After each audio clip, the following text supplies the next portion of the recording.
There was an idea to bring together a group of remarkable people. Alors qu'arrive sur nos écrans Captain Marvel et Avengers Endgame, le Marvel Cinematic Universe ne s'est jamais aussi bien porté depuis sa création en 2008 et 20 films déjà sortis. Part of the journey is the end. Quels ont été les plus gros succès de la franchise? Quels sont ceux qui ont eu plus de mal à s'imposer? Focus sur 10 ans de box-office du MCU. All right, everybody tense up.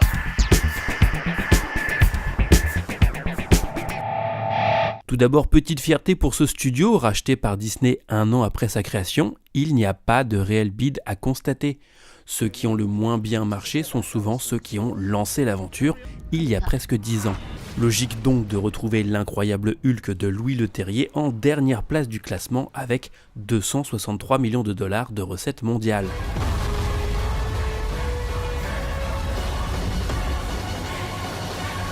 19e, Captain America First Avenger, film de guerre et origin story difficile à marketer à l'époque et personnage un peu moins populaire que Thor ou Iron Man à l'international. Thor d'ailleurs qui est 18e et Ant-Man 17e. À la 16e place, on trouve Iron Man, film qui a véritablement lancé le MCU, deuxième production dans l'ordre chronologique.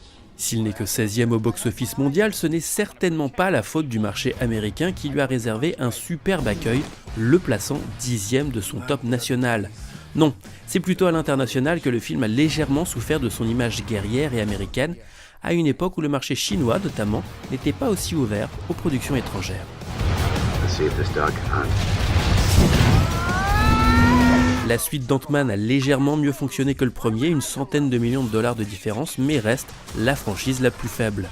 Iron Man 2 et Thor, le monde des ténèbres, ont confirmé que les suites bénéficiaient d'un meilleur engouement que les origin stories. Doctor Strange s'en sort bien pour un premier numéro, se plaçant juste derrière la suite de Captain America The Winter Soldier.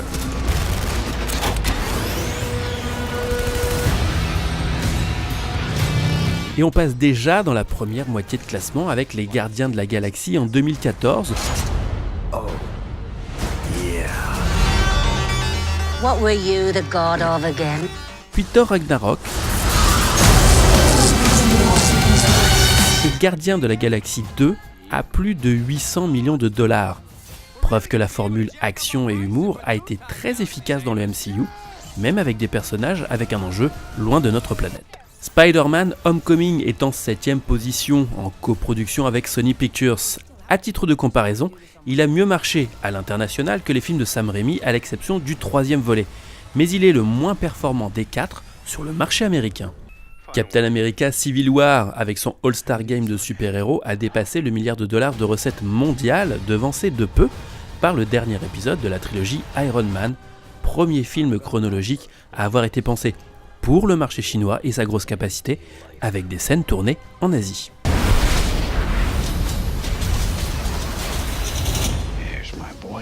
On a beaucoup parlé de lui jusqu'aux Oscars et sa prouesse est énorme, avoir imposé un héros secondaire des comics Marvel comme nouveau symbole de l'univers cinématographique.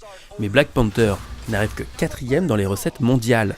Sur le marché américain, c'est pourtant celui qui a le mieux fonctionné du MCU, avec plus de 700 millions de dollars de recettes. Sur le marché international, le trio de tête est sans surprise, ou presque, les 3 films de la franchise Avengers occupent les 3 places du podium, mais dans le désordre. Le plus critiqué, Ultron, est médaille de bronze alors que le premier de la série est en argent, une récompense du vrai défi relevé par Joss Whedon, construire un film cohérent en mélangeant les héros de plusieurs films.